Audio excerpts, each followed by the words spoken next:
Masadrăm Corlu.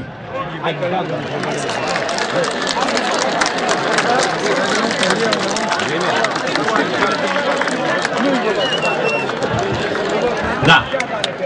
Sacață Corlu Mare. Adrați iar aparea. Faceți ringul.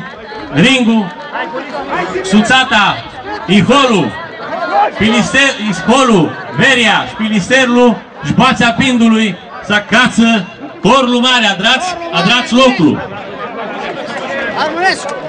Tora la Corlu Mare va să închisească Giulia noastră, Parea, Cavala. Vă plăcărsesc cu ses loc pe Corlu Mare. Dă-i calea. Aia, când dați veți voi. Ala că ți-aș mă știu.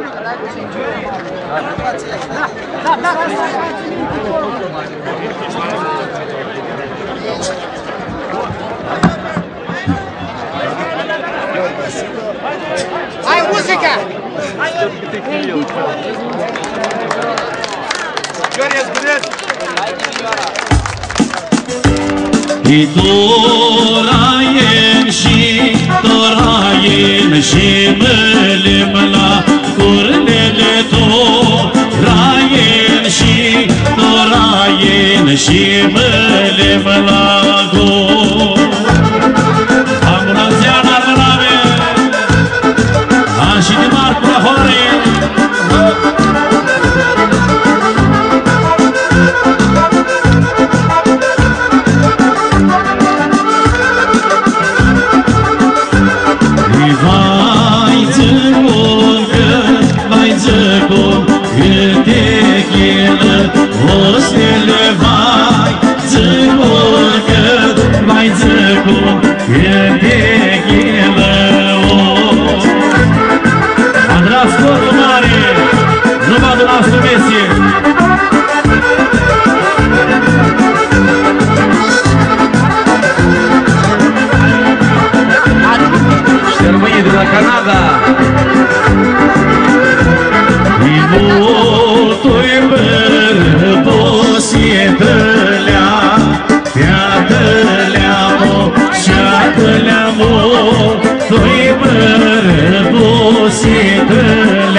Rica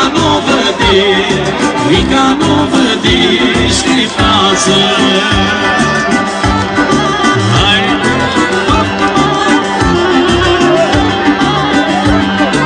Aplauze pentru domnul președinte al României!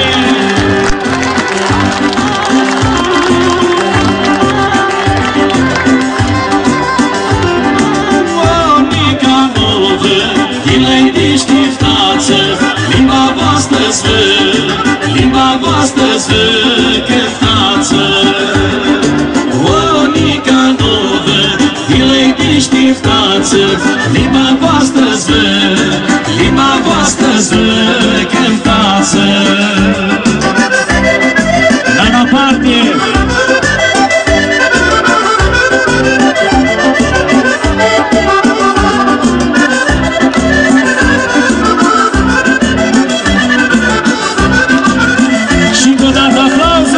Președintele României!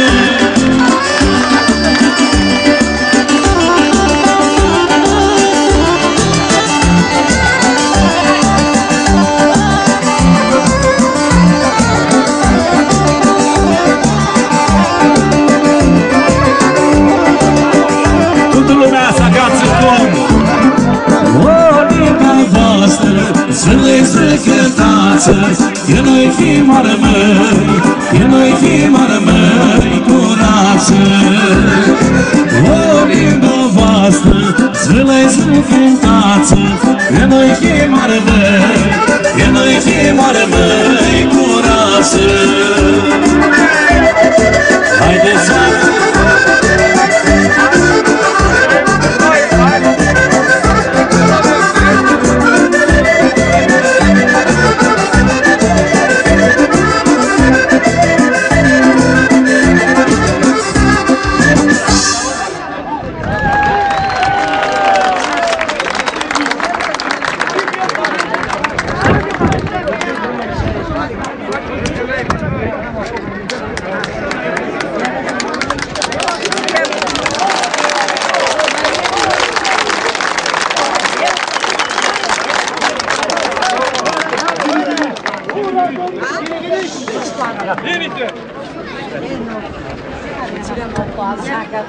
Acum 2 săptămâni, domnul primar m-a invitat la sărbătoarea dumneavoastră.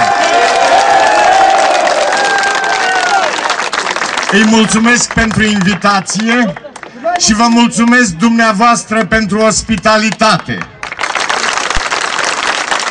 Vreau să știți că știu bine unde am venit.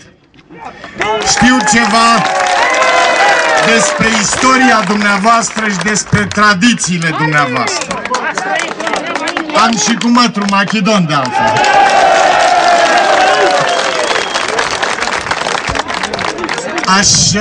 Poate aveți copii aici și nu știu de unde vin strămoșii dumneavoastră.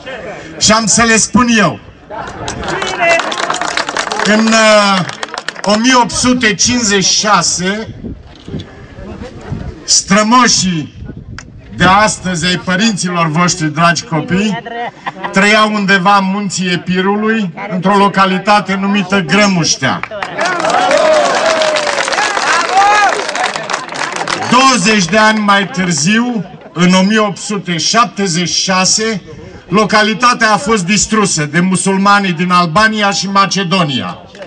Și atunci, strămoșii dumneavoastră s-au refugiat undeva lângă Salonic, pe ambii versanți ai munților.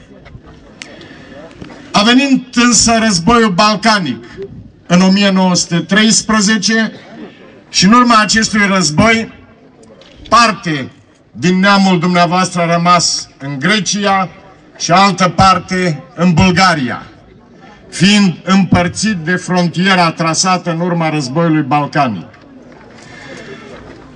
Și strămoșii dumneavoastră au mai avut de suferit și pe urmă, în urma înțelegerii dintre România, Grecia și Bulgaria, s-a stabilit să se facă schimbul de populații. Și atunci, strămoșii dumneavoastră